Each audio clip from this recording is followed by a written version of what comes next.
Ayo bawa harta ke surga. Dukung pembangunan sekolah Islam Mufid dengan donasi ke rekening atas nama Yayasan Muflih untuk Islam dan Dakwah. Bismillahirrahmanirrahim. Assalamualaikum warahmatullahi wabarakatuh.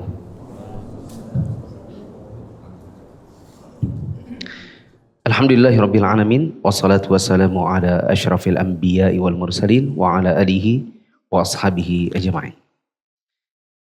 Teman-teman yang dirahmati Allah, kita bersyukur kepada Allah pada kesempatan malam hari ini kita bisa lanjutkan kembali pembahasan kitab Ushulun fit Tafsir karya Syekh Utsaimin. Dan malam hari ini kita akan bahas bab baru, yaitu muhimut ta'arudi fil Quran. Teman-teman bedakan terlebih dahulu antara kontradiksi dengan prasangka ada kontradiksi. Ini dua hal yang beda ya. Di dalam Al-Quran tidak ada kontradiksi. Yang ada hanyalah prasangka orang bahwa di dalam Quran ada kontradiksi. Tidak ada namanya ayat Al-Quran kelahi lawan ayat juga. Ini menafikan yang itu, yang ini melanggar yang itu. Tidak mungkin. Karena datangnya dari siapa? Allah.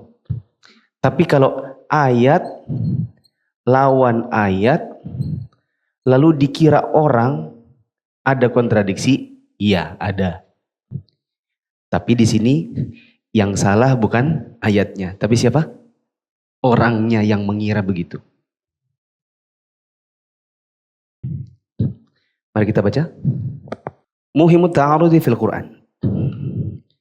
Ayat-ayat yang menimbulkan prasangka adanya kontradiksi dalam Quran. At-ta'arud fil Quran yang dimaksud dengan at-ta'arud atau kontradiksi dalam Quran adalah an tataqabala ayatani bihaitsu yamna'u madlulu ihdahuma madlulal ukhra. Yaitu adanya dua ayat, 3 ayat, 4 ayat dan seterusnya yang saling bertabrakan. Yaitu ketika makna ayat yang satu ternyata membatalkan makna ayat yang lain. Ingat, yang ada hanya prasangka begitu. Bukan begitu.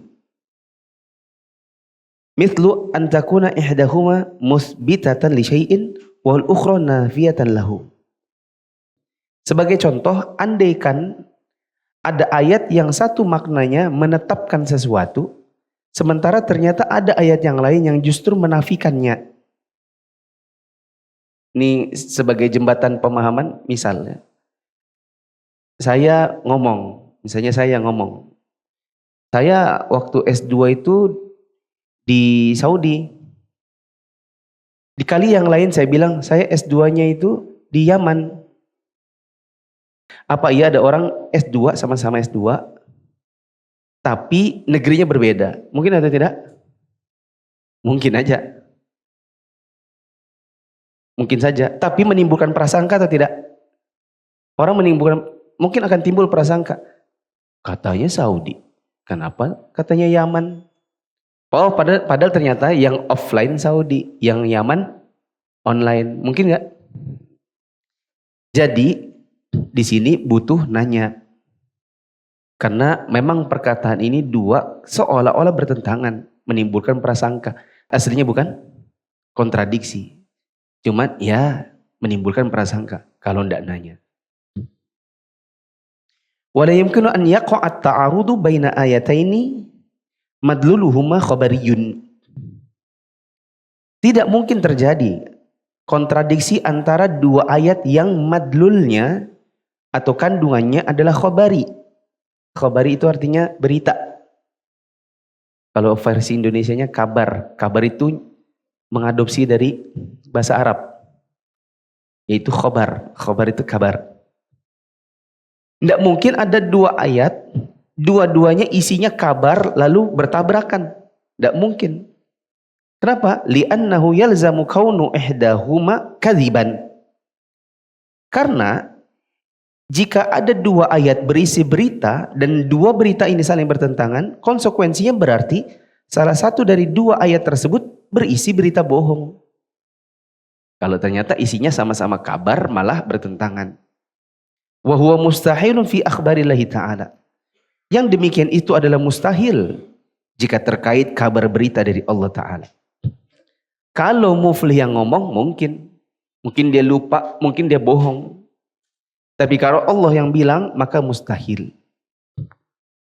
Qala Allah Ta'ala, "Wa man asdaqu minallahi haditha." Allah Ta'ala berfirman, dan siapa yang lebih benar ucapannya dari Allah Ta'ala. An-Nisa 87. "Wa man asdaqu minallahi qila." Siapa yang lebih benar perkataannya dari Allah. An-Nisa 122. Sampai sini paham? Wala yumkinu an yaqa'a ta'arudu baina ayataini madluluhuma hukmi. Tidak mungkin juga terjadi kontradiksi antara dua ayat yang madlulnya atau kandungannya adalah hukum. Li'anna al-akhirati minhuma nasikhatun lil ula. Sebab jika memang ada dua ayat berisi hukum saling bertentangan, konsekuensinya adalah bahwa ayat yang turun belakangan adalah nasikh atau penghapus bagi ayat yang turun lebih dulu. Ya. Qala Allah Ta'ala, "Ma nansakh min ayatin aw nunsiha na'ti bi khairin minha aw mithliha." Allah Ta'ala berfirman, ayat apapun yang kami hapus atau yang kami buat engkau wahai Muhammad lupa, pasti akan kami datangkan dengan ayat yang lebih baik atau yang semisalnya. Al-Baqarah 106. Wa idza thabata an-naskhu kana hukmul ula ghairu qa'imin wala mu'aridin lil akhirah. Padahal jika memang telah terpenuhi syarat nasakh atau penghapusan, berarti hukum yang terkandung dalam ayat yang lebih dulu turun sudah tidak berlaku lagi. Jika tidak berlaku lagi, berarti tidak perlu dianggap adanya pertentangan dengan ayat yang datang belakangan. Ada ayat yang madlulnya khabar. Apa tadi khabar? Berita. Ada ayat yang madlulnya hukmi. Apa ini hukmi? Hukum. Kalau ada ayat dua dianggap bertentangan, ayat yang satu itu menetapkan. Sedangkan ayat dua malah menafikan. Berarti ini dua ayat berkelahi. Kalau kita bilang ada kontradiksi dalam Quran sementara isinya kabar, berarti Allah itu pelin-pelan. Atau lupa. Atau bohong. Pertanyaannya, mungkinkah? Jawabannya, tidak mungkin. Karena isinya kabar. Beda kalau yang ngomong, misalnya ada anak kecil, namanya, siapa namanya? Lutfi. Ya. Misalnya si Lutfi ini ngomong, om, tadi om, tadi ada orang tabrakan om. Mati orangnya. Ditetapkan kematian. Mati orangnya. Masa? Kamu lihat sendiri? Iya, aku lihat sendiri. Mati dia om. 5 menit kemudian dia ngomong sama yang lain. Tante, tadi aku lihat ada orang tabrakan. Ternyata sekalinya orangnya hidup lagi. Gitu. Ternyata hidup. Dia menafikan kematian. Maka kita bilang, Lutfi, kamu ini pelin-pelan, apa lupa atau bohong? Yang benar apa kira-kira? Bohong. Ya kan? Gitu. Tapi kalau Allah nggak mungkin begitu. Adapun kalau isinya hukum, misalnya yang satu bilang halal, ayat 1 bilang halal, ayat 2 bilang haram misalnya. Ini kan bertentangan kan? Ya. Ini bertentangan nih. Kalau dia bertentangan, pertama itu tidak mungkin. Kalau dibilang mungkin aja, ya sudah. Kalau kita bilang mungkin, berarti yang mana duluan turun? Yang bilang halal atau yang bilang haram? Misalnya yang datang duluan itu yang Makkah gitu ya. Misalnya yang ayat pertama ini Makki misalnya. Ayat yang kedua apa? Madani. Ini turunnya sebelum hijrah, yang ini turunnya pasca hijrah. Ini balik ke bab Makki Madani. Oh duluan yang halal, oh berarti yang halal ini dihapus oleh yang haram. Berarti sekarang yang berlaku ini yang haram. Berlaku. Kalau ini berlaku, ini berarti tidak berlaku. Kalau tidak berlaku, perhatikan teman-teman. Kalau yang satu berlaku, yang satu tidak berlaku, berarti ini bertentangan atau tidak bertentangan? Nggak usah dibilang bertentangan. Bilang saja ini yang ada, yang ini enggak. Kan gitu aja. Ngapain kita bilang kontradiksi? Paham saya sini? Tapi kan ini tidak mungkin. Makanya penulis bilang ini tidak mungkin. Bertentangan ayat 1, ayat 2 padahal isinya kabar. Tidak mungkin bertentangan ayat 1, ayat 2 isinya hukum. Jadi yang ada apa? Yang ada apa tadi teman-teman? Prasangka. Yang ada hanya prasangka dirimu. Karena kurang ilmu.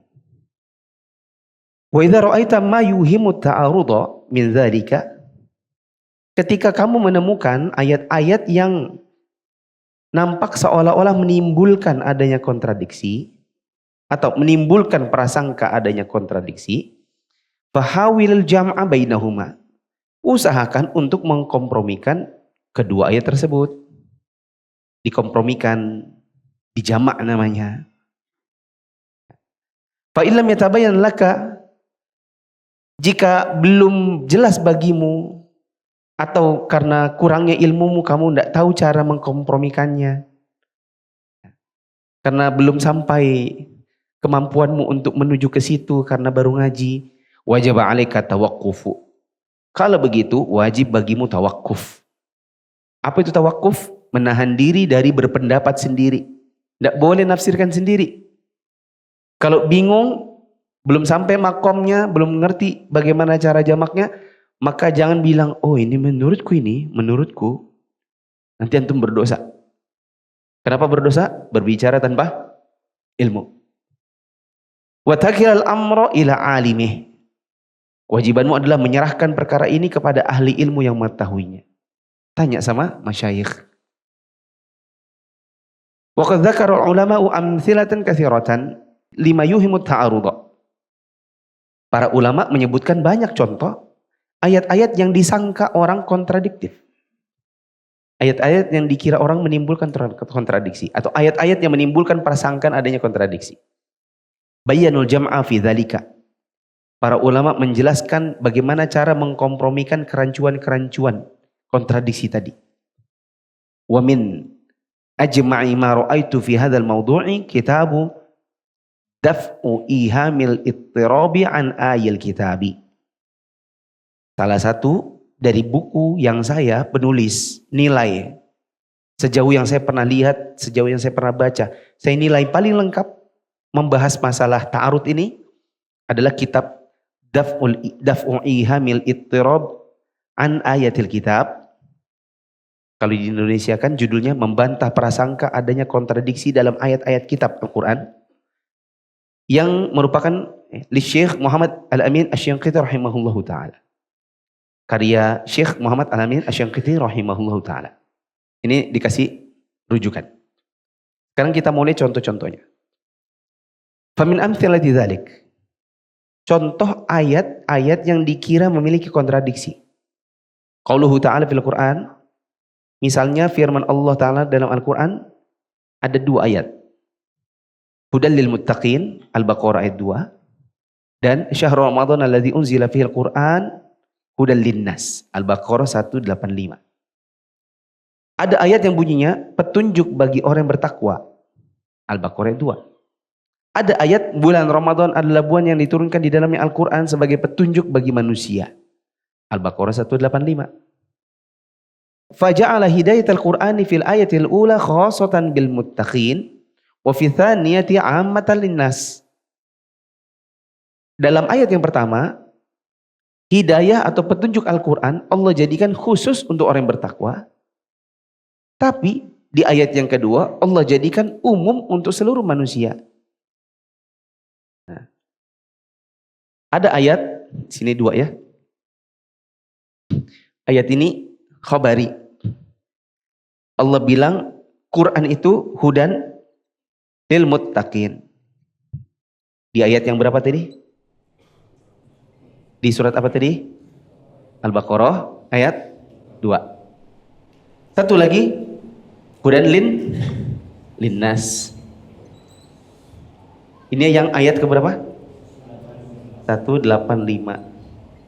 Ini ayat 2. Mungkin dua ayat ini bisa menimbulkan prasangka kontradiksi. Siapa yang nyangka begitu? Tentu orang awam atau orang yang memang sesat. Kalau para ulama atau yang ngaji kitab-kitab ulama insya Allah paham. Makanya kita ngaji. Mungkin mereka bilang gini, wah ini nggak konsisten ini. Katanya Quran itu buat orang yang bertakwa. Sekalinya di ayat yang lain katanya buat manusia. Padahal manusia itu ada yang takwa, ada yang tidak. Bahkan ada yang kafir lagi. Wah ini ayatnya ini. Ini salah ini ayatnya ini. Pelin-pelan ini Allahnya ini. Kalau enggak dia lupa, kalau enggak dia bohong. Mungkin atau tidak? Tidak mungkin. Siapa yang salah di sini? Yang menyangka begitu. Gitu. Terus gimana cara menghilangkan kerancuan ini? Di sini disebutkan wal jam'u bainahuma, kompromi untuk dua ayat ini apa itu? Anal hidayata fil ula hidayatu taufiq wal intifa' wal hidayata fi tsaniyati hidayatu tabyini wal irsyad. Komprominya adalah hidayah yang dimaksud di dalam ayat pertama yang mana teman-teman? Yang lil muttaqin adalah hidayah berupa taufik untuk beramal dan intifa atau mengambil ayat dari Quran. Yang bisa beramal dan bisa mengambil manfaat dari Quran hanya yang muttaqin, bertakwa. Adapun hidayah yang dimaksud di ayat yang kedua, ayat yang mana? Yang linnas, untuk manusia, maksudnya adalah hidayah penjelasan dan bimbingan. Kalau hidayah bahwa Quran ini berisi penjelasan dan bimbingan, maka itu semua manusia. Semua manusia kalau dia baca, bahkan yang kafir bisa masuk Islam. Tapi kalau mengamalkan isi Quran dan mengambil pelajaran hanya yang bertakwa. Masuk Islam dulu bertakwa, baru nanti bisa dapat taufik dan intifa. Sampai sini paham? Kalau tidak paham, apa? Istighfar. Kalau belum paham, banyak-banyak istighfar. Siapa tahu itu tertutupi akal dan hati kita gara-gara banyak maksiat. Nah, pernah dengar gak cerita saya? Saya ceritakan singkatnya aja ya, singkatnya aja. Pokoknya ada dokter orang kafir tinggal di Kanada, ketemu dengan orang negro lagi bagi-bagi Quran, terus diambil, dibuang di bak sampah. Kepikiran dia, aduh kenapa aku buang, harusnya dibaca dulu. Balik dia ke bak sampah, hilang ternyata, sudah keduluanan truk sampah. Dia cari lagi, selama berminggu-minggu ketemu si negro itu. Negro, mana yang buku yang kamu kasih waktu itu? Waktu itu hilang. Padahal apa? Dibuang. Singkat kata, dikasih sama si negro. Pas dibuka, oh Allah, the Holy Quran. Apa itu? Mushaf Quran. Singkat kata dia baca versi Inggrisnya toh. Karena kan dia belum bisa baca Arabnya. Dia bahasa Inggrisnya. Berhari-hari kadang-kadang lupa makan. Kadang-kadang tidur begadang untuk baca. sampai ayat terakhir Quran, akhirnya dia beriman. Ini contoh orang kafir sekalipun kalau membaca Quran bisa dapat hidayah. Hidayah apa? Hidayah apa di sini tadi? Penjelasan dan bimbingan. Hidayah tabiin dan irsyad. Lanjut. Contoh kedua. Wa nadhiru hataini ayataini. Yang semisal dengan kedua ayat tersebut di atas. Contohnya mirip-mirip. Qauluhu ta'ala fir Rasul sallallahu alaihi wasallam, innaka la tahdi man ahbabta, walakin Allah yahdi man yasha. Wa qauluhu fihi, wa innaka la tahdi ila siratim mustaqim. Ada firman Allah Ta'ala tentang Rasulullah sallallahu alaihi wasallam. Allah bilang, wahai Muhammad, kamu tidak mampu memberikan petunjuk kepada orang yang engkau cintai, tapi Allah yang memberikan petunjuk kepada siapa yang Dia kehendaki. Ini di Al-Qasas 56. Sedangkan di firman Allah yang lain, hai Muhammad, sesungguhnya engkau memberi petunjuk kepada jalan yang lurus. Asy-Syura ayat 52. Ayat 1 bilang, hai Muhammad, innaka la tahdi man ahbabta. Kamu tidak bisa beri petunjuk. Sedangkan ayat yang kedua tadi apa bunyinya? Wa innaka la tahdi ila siratul mustaqim. Kamu memberi petunjuk kepada jalan yang lurus. Orang kalau tidak paham, difikir ini apa?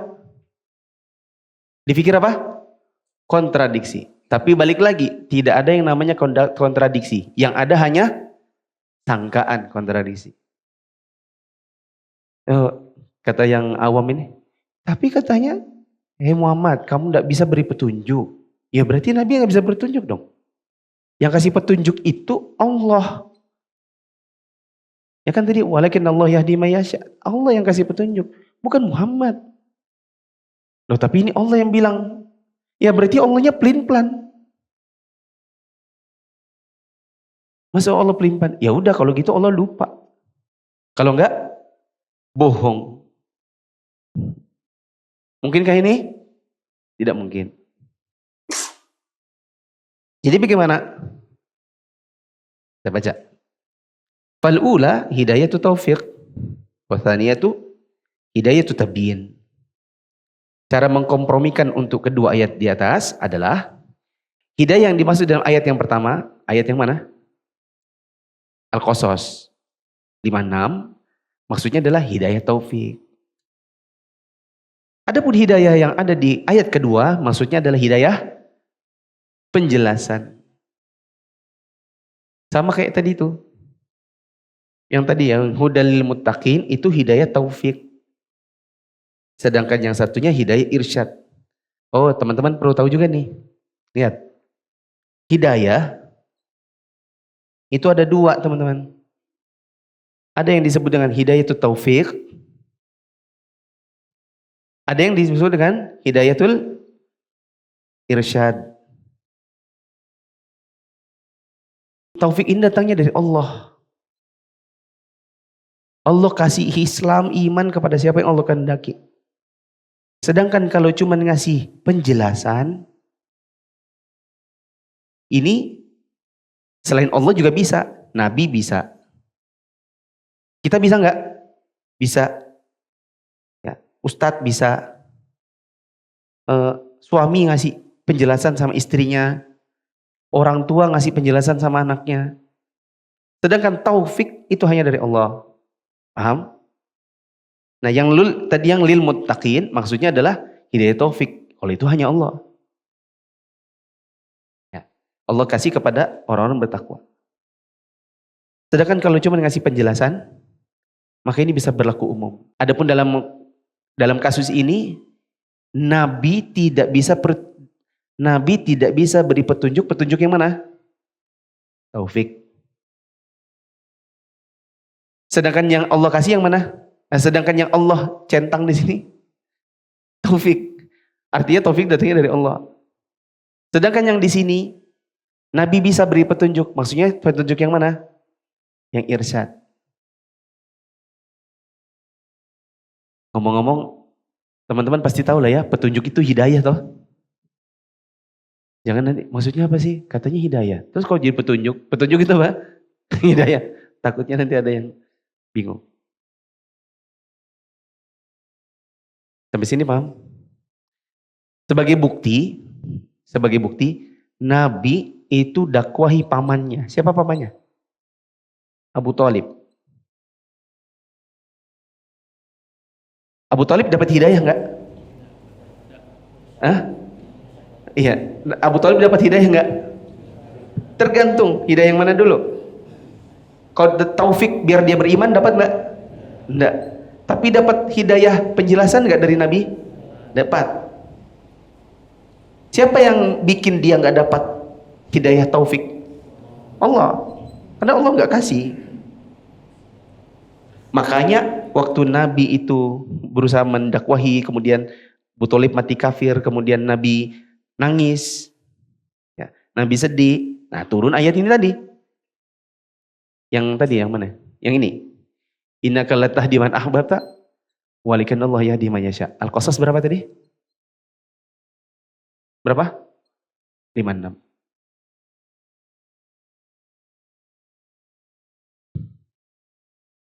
Sudah jelas ya kasus 2?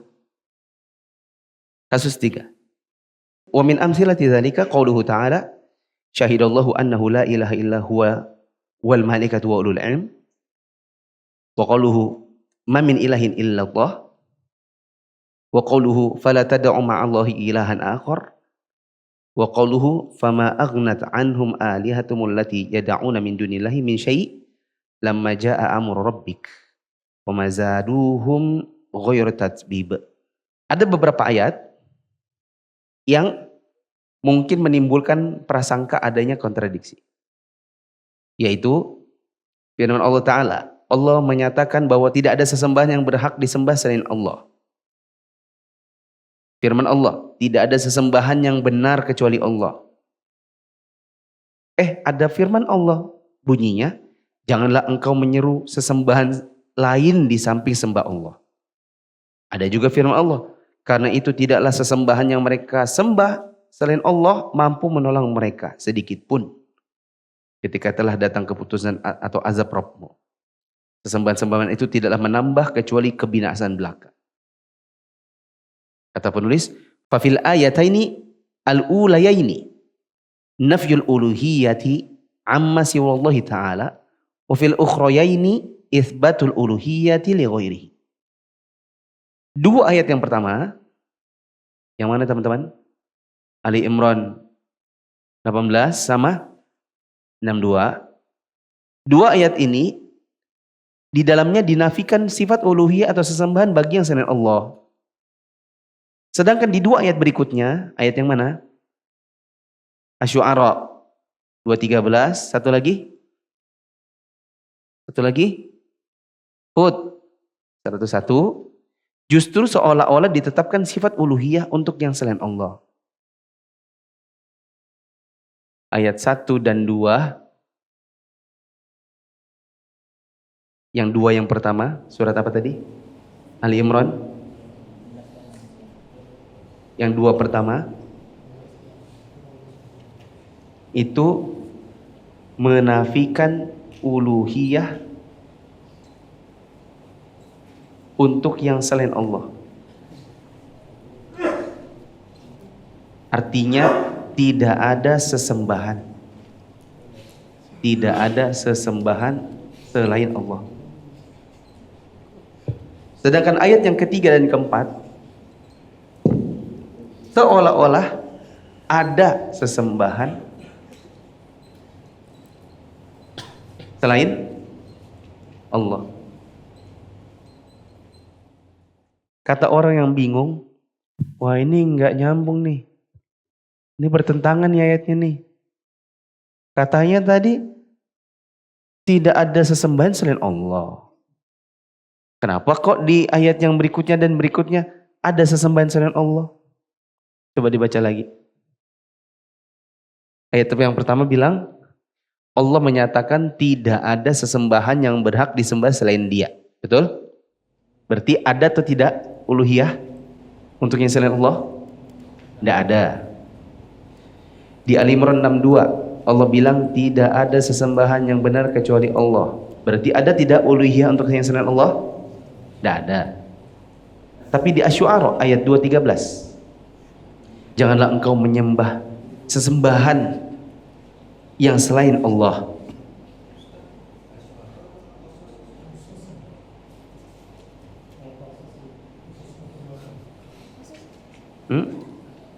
Oh, iya ada ini kembar pasti. Antum berapa itu? Qasas 88. Di sini kita cek. Al-Qasas adalah surat ke-28. Ayat berapa tadi? 88. Wala tad'u ma'allahi ilahan akhar. Oke, sekarang Asy-Syu'ara ayat 213. Asy-Syu'ara surat ke-26 ayatnya 213. Bunyinya fala tad'u ma'allahi ilahan akhar. Sama. Ini kayak yang dulu-dulu, pernah kan kejadian juga dulu? Yang antum bilang, loh kok ayatnya beda? Padahal ayatnya sama, cuman letaknya di surat yang berbeda, di ayat yang berbeda. Paham? Pokoknya yang antum baca itu, apapun ayatnya di situ. Mau Al-Qasas, mau Asy-Syu'ara. Tapi intinya di sini disebutkan, janganlah kamu menyeru atau menyembah sesembahan lain selain Allah. Berarti untuk yang selain Allah dia punya sifat uluhiyah sesembahan atau tidak? Ada. Lanjut di surat Hud 101. Allah bilang, karena itu tidaklah sesembahan yang mereka sembah selain Allah. Berarti yang selain Allah punya sifat sesembahan enggak? Punya. Ini orang bingung. Tadi yang Ali Imran katanya ndak ada. Kenapa yang Asy-Syu'ara sama Hud tadi ada? Tuh. Maka di sini disebutkan wal jam'u baina dzalika. Adapun cara mengkompromikan untuk semua ayat ini, kalau memang bingung adalah annal uluhiyata al-khassata billahi hiya al-uluhiyatul haqq. Bahwa sifat uluhiyah atau sesembahan yang khusus untuk Allah itulah uluhiyah yang benar. Wa annal muthbatata li ghairihi hiyal uluhiyatul batilah. Sementara uluhiyah yang ditetapkan untuk yang selain Allah itu adalah uluhiyah batil. Berarti ayat yang dimaksud ini uluhiyah ini tidak ada, yaitu uluhiyah yang benar. Sedangkan di ayat yang ketiga dan keempat ada uluhiyah untuk selain Allah, ada centang. Tapi ini uluhiyah yang batil.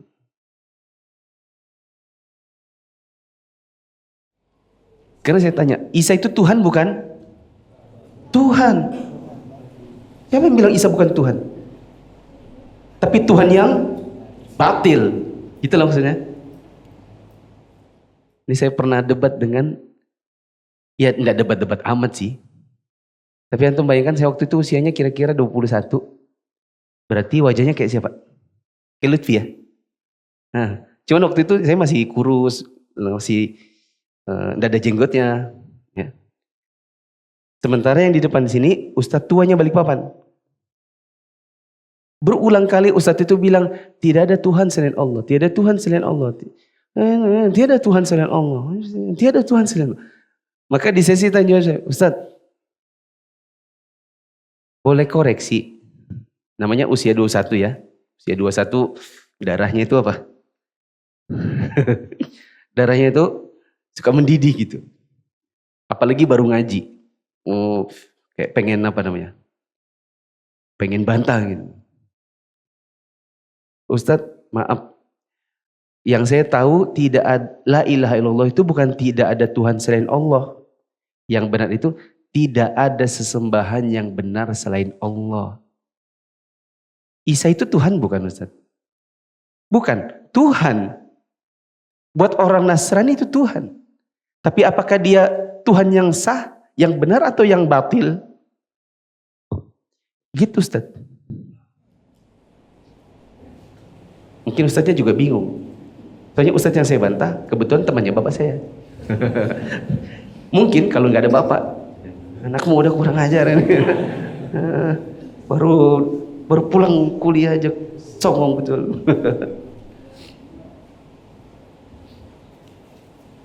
Ya rahimahullah, sudah meninggal kayaknya. Hah? Masih ada? Oh masih ada.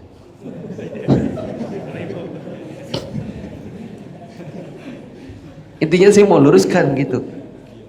Isa itu Tuhan, Buddha itu Tuhan, Siddhartha Gautama itu. Pokoknya yang dianggap Tuhan ya Tuhan. Tapi Tuhan yang batil sebagai Tuhan.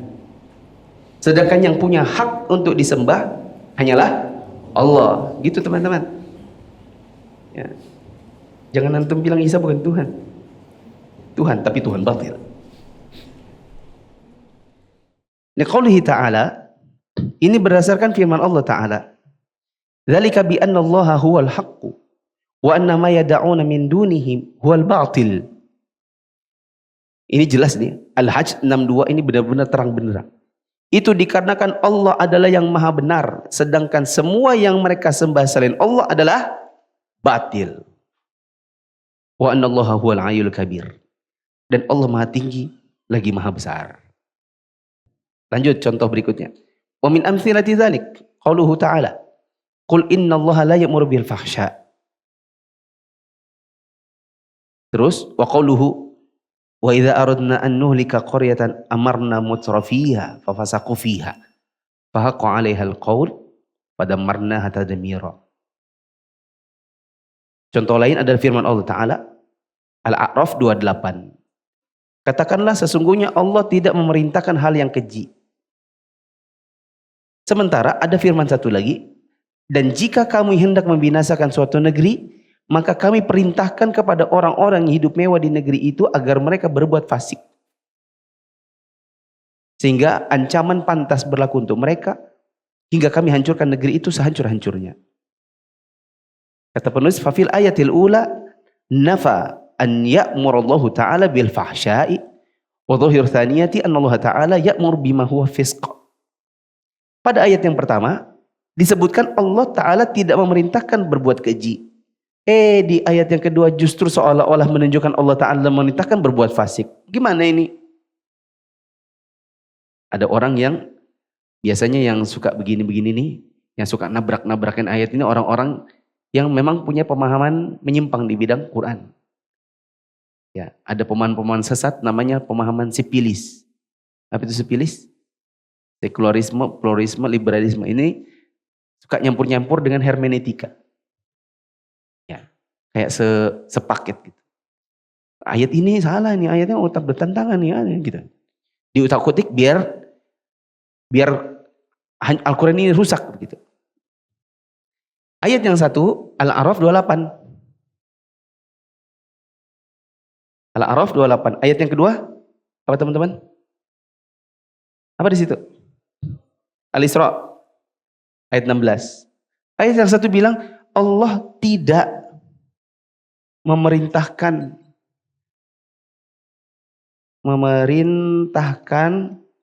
yang kefasikan atau yang fahsya.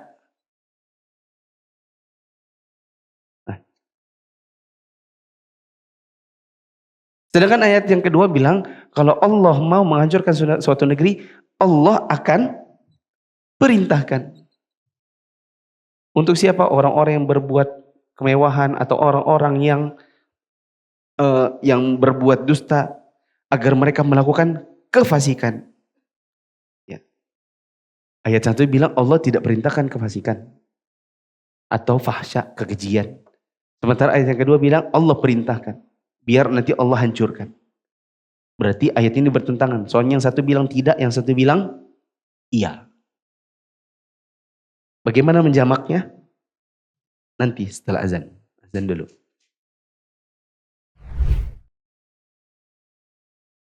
Allahu Akbar, Allahu Akbar, Allahu Akbar, Allahu Akbar. Asyhadu an la ilaha illallah.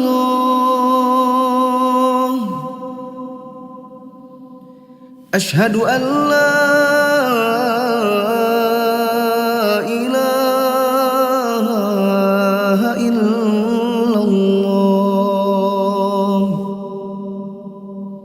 Asyhadu anna Muhammadar Rasulullah.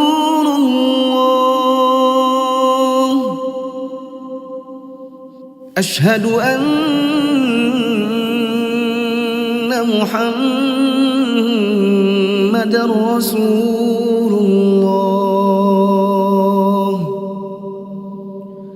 Hayya 'alas salah.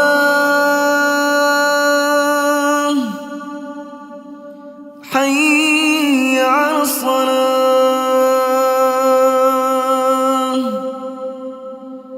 Hayya 'alal falah.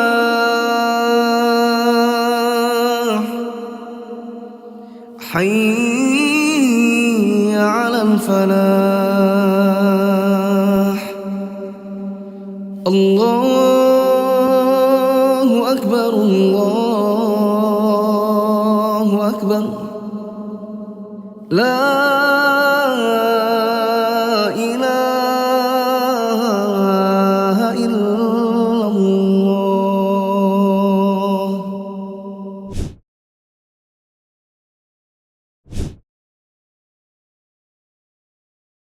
Kita lanjutkan. Wal jam'u bainahuma. Kata penulis, kompromi untuk kedua ayat ini yang seolah-olah bertentangan. Annal amra fil ayatil ula huwa al-amru syar'i. Adalah bahwa perintah yang dimaksud dalam ayat pertama adalah perintah syar'i. Wallahu ta'ala la ya'muru syar'an bil fahsya. Dan itu artinya Allah tidak pernah memerintahkan atau tidak pernah mensyariatkan untuk berbuat keji. Yang di sini nih. Allah tidak memerintahkan kefasikan. Maksudnya secara syar'i Allah tidak pernah bikin syariat yang syariat itu isinya apa? Yang isinya apa? Fahsya. Apa itu fahsya? Perbuatan keji. Liqaulihi ta'ala, berdasarkan firman Allah Ta'ala, innallaha ya'muru bil 'adli wal ihsani wa ita'i dzil qurba wa yanha 'anil fahsya'i wal munkari wal baghi. Firman Allah, sesungguhnya Allah memerintahkan untuk berbuat adil, berbuat kebajikan, memberi atau menafkahi kerabat, dan Allah melarang perbuatan keji, mungkar, dan kezaliman atau permusuhan. An-Nahl 90. Jadi kalau yang dimaksud di sini, di ayat 1, Allah tidak memerintahkan fasik, maksudnya secara syar'i tidak ada syariat isinya kefasikan. Wal amru fil ayati tsaniyati huwa al-amrul kauni. Adapun yang dimaksud dengan perintah di dalam ayat yang kedua, maksudnya adalah ketetapan Allah yang sifatnya kauni, atau maksudnya Allah takdirkan. Wallahu ta'ala ya'muru kaunan bima sya'a hasaba ma taqtadihi hikmatuh. Artinya Allah menetapkan secara kauni apapun yang Allah kehendaki sesuai dengan hikmahnya. Jadi kalau di sana tadi Allah kalau ingin menghancurkan suatu negeri maka Allah perintahkan berbuat kefasikan. Maksudnya memang Allah takdirkan saja mereka bikin kefasikan. Ini seperti gini. Mungkin ya, enggak tahu antum pernah enggak ditanya orang. Kalau semuanya itu harus masuk surga, ngapain juga sih Allah bikin setan? Kenapa juga ada diciptakan setan? Coba enggak ada setan, enggak ada maling, enggak ada pezina, kan gitu ya? Pernah ditanya gitu enggak? Saya pernah ditanya sepupu saya. Waktu itu saya juga belum bisa jawab. Ya. Nanya-nanya, tah, Allah kan senang kalau kita jadi orang Islam kan? Iya. Kenapa Allah yang bikin orang Yahudi Nasrani? Kenapa nggak dibikin Muslim semua? Gitu. Maka gini, Allah perintahkan kita untuk jadi Muslim. Dan Allah tidak pernah perintahkan orang jadi kafir. Emang ada ayat, kafirlah kamu? Tidak ada.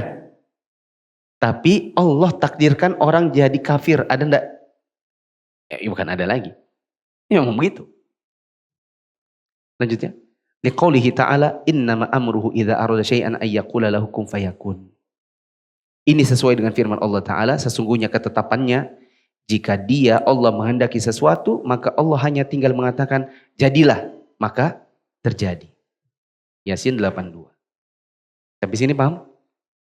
Jadi ayat ini maksudnya Allah tidak pernah menyuruh kita bikin kefasikan dan perbuatan keji. Tapi kalau ada orang yang berbuat keji, maka memang Allah takdirkan begitu. Nanti tinggal antum jawab. Misalnya ditanya, kenapa juga Allah bikin orang itu melakukan kekejian? Kenapa tidak dijadikan saja orang berbuat soleh semuanya? Jadi semuanya masuk surga. Ini bukan salahnya yang zina. Oh, salahnya Allah. Siapa suruh dia yang takdirkan orang berzina? Gitu. Ada yang bisa jawab? Pakai logika mudah aja.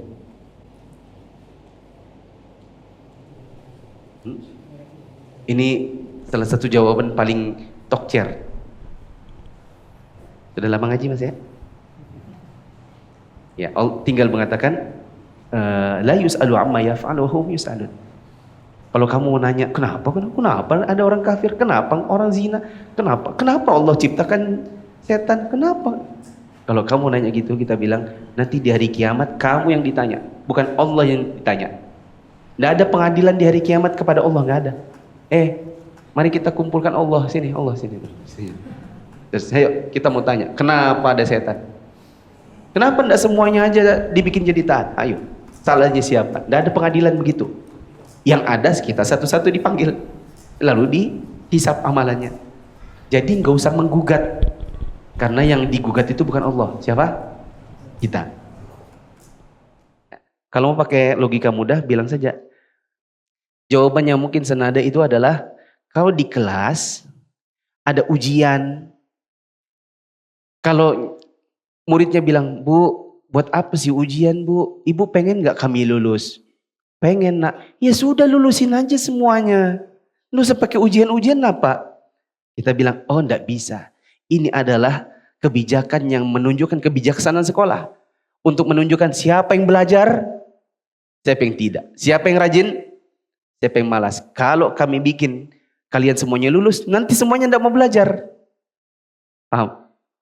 Kalau semuanya Allah jadikan taat dan tidak ada syaitan, nanti kasihan yang beramal dan tidak beramal, yang kafir, yang berzina, yang fasik, yang tidak, semuanya kok masuk surga. Kok enak betul. Kasihan yang beramal. Ternyata Allah tidak adil. Itu loh, orang tidak sholat aja masuk surga juga akhirnya. Paham? Paham gak paham? Kalau tidak paham, paham aja sudah. Soalnya sudah habis waktunya.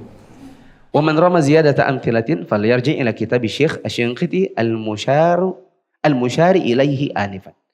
Dan siapa yang ingin mendapatkan tambahan contoh-contoh dalam masalah ini, silakan merujuk kepada Syekh, kepada kitabnya Syekh Asy-Syanqiti yang kami sebutkan tadi. Demikian subhanakallahumma wa bihamdika asyhadu an la ilaha illa anta astaghfiruka wa atubu ilaik. Assalamualaikum warahmatullahi wabarakatuh.